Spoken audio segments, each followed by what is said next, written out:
Bismillahirrahmanirrahim. Assalamualaikum warahmatullahi wabarakatuh. Halo teman-teman semua. Perkenalkan, kami dari kelompok SD Negeri 47 Pekanbaru yang beranggotakan saya sendiri, Lidiawati Sri Lestari.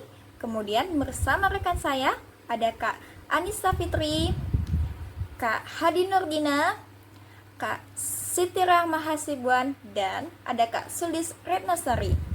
Baiklah teman-teman, sebelumnya izinkanlah kami untuk mempresentasikan hasil diskusi kami mengenai hubungan asesmen dengan kebutuhan belajar, perkembangan, dan hasil belajar peserta didik. Nah, langsung saja kita simak materinya ya. Baiklah, materi yang pertama di sini saya akan membahas mengenai asesmen. Nah, teman-teman semua di sini udah tahu belum apa itu asesmen? Oke, jika belum tahu, di sini saya akan menjelaskan sedikit mengenai asesmen. Jadi, yang dimaksud dengan asesmen adalah suatu proses pengumpulan dan pengelolaan informasi untuk mengetahui kebutuhan belajar, perkembangan belajar, dan hasil pencapaian belajar dari peserta didik. Nah, dari hasil yang didapat itu dapat dijadikan sebagai bahan refleksi serta landasan untuk meningkatkan suatu mutu pembelajaran. Nah, bagaimana sih cara meningkatkan suatu mutu pembelajaran itu? Adapun caranya dengan pembelajaran yang berpihak kepada peserta didik. Dengan pelaksanaan pembelajaran yang berpihak kepada peserta didik, maka akan mendapatkan hasil belajar yang berkualitas dan juga berkembang. Itulah tadi yang dimaksud dengan asesmen. Baiklah, materi selanjutnya yaitu mengenai pendekatan dari asesmen. Nah, tahu tidak teman-teman semua, ada berapa jenis pendekatan yang digunakan dalam asesmen? Ya, pendekatan dalam asesmen ini terdiri dari 3 jenis. Nah, yang pertama yaitu ada assessment for learning, yang kedua ada assessment as learning, dan yang ketiga ada assessment of learning. Nah, apa sih yang dimaksud dari ketiga pendekatan tersebut? Mari kita ulas bersama. Baiklah, yang pertama yaitu mengenai assessment for learning. Dimaksud dengan assessment for learning ini sendiri yaitu merupakan penilaian yang dilakukan pada saat proses pembelajaran. Tujuannya apa? Tujuannya yaitu untuk melihat ataupun memberikan umpan balik dari pendidik dan juga peserta didik. Nah, biasanya penilaian assessment for learning ini dilakukan dalam bentuk sumatif maupun formatif.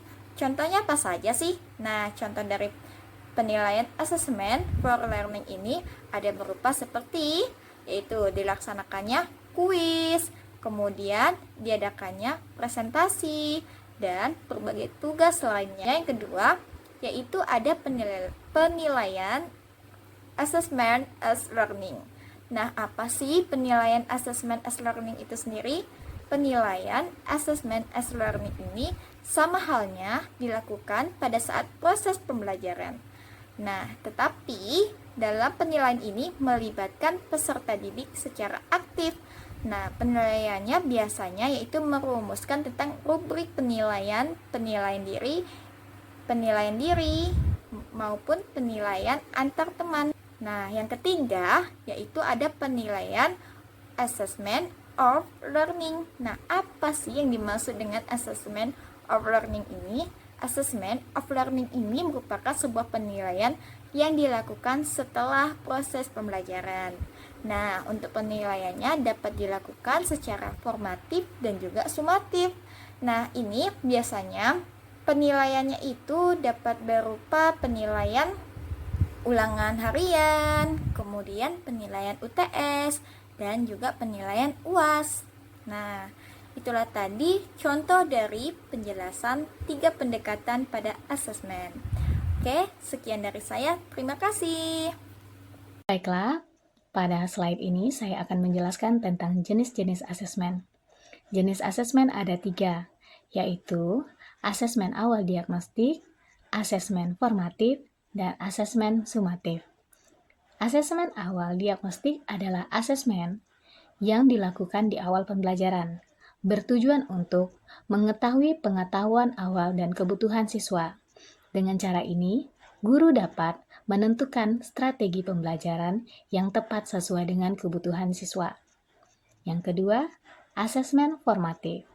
Asesmen formatif adalah asesmen yang dilakukan selama proses pembelajaran, bertujuan untuk memberikan umpan balik kepada siswa agar siswa dapat memperbaiki keterampilan mereka dan meningkatkan pemahaman mereka.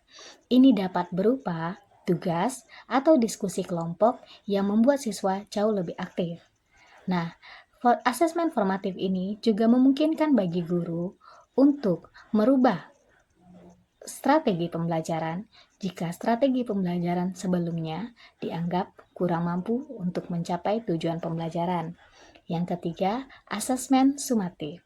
Asesmen sumatif adalah asesmen yang dilakukan di akhir pembelajaran untuk menilai pencapaian dan pemahaman siswa terhadap materi yang telah diajarkan.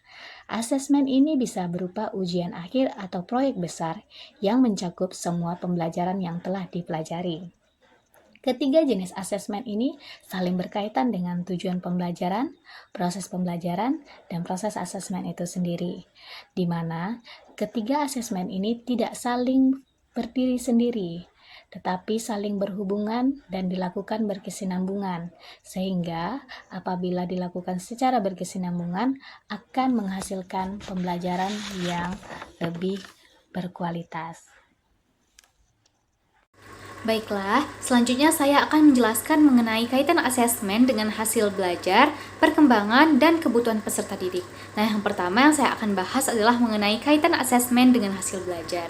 Nah, di mana data yang diperoleh dari asesmen dapat digunakan sebagai perolehan hasil belajar dari pembelajaran yang telah dilakukan, di mana hasil yang diperoleh ini digunakan sebagai umpan balik agar peserta didik dapat memperbaiki ataupun mempertahankan hasil belajar yang diperoleh sehingga nantinya menjadi motivasi belajar bagi peserta didik tersebut.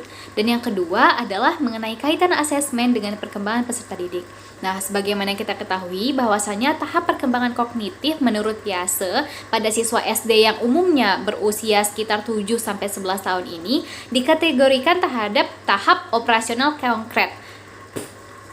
Selanjutnya, yaitu mengenai kaitan asesmen dengan perkembangan peserta didik.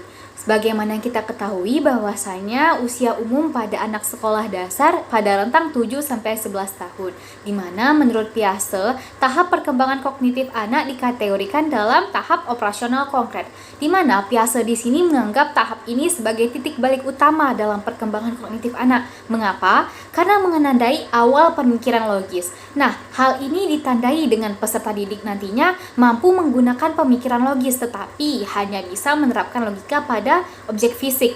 Peserta didik juga mulai menunjukkan kemampuan konservasi seperti dapat menghitung jumlah, luas, volume, maupun orientasi.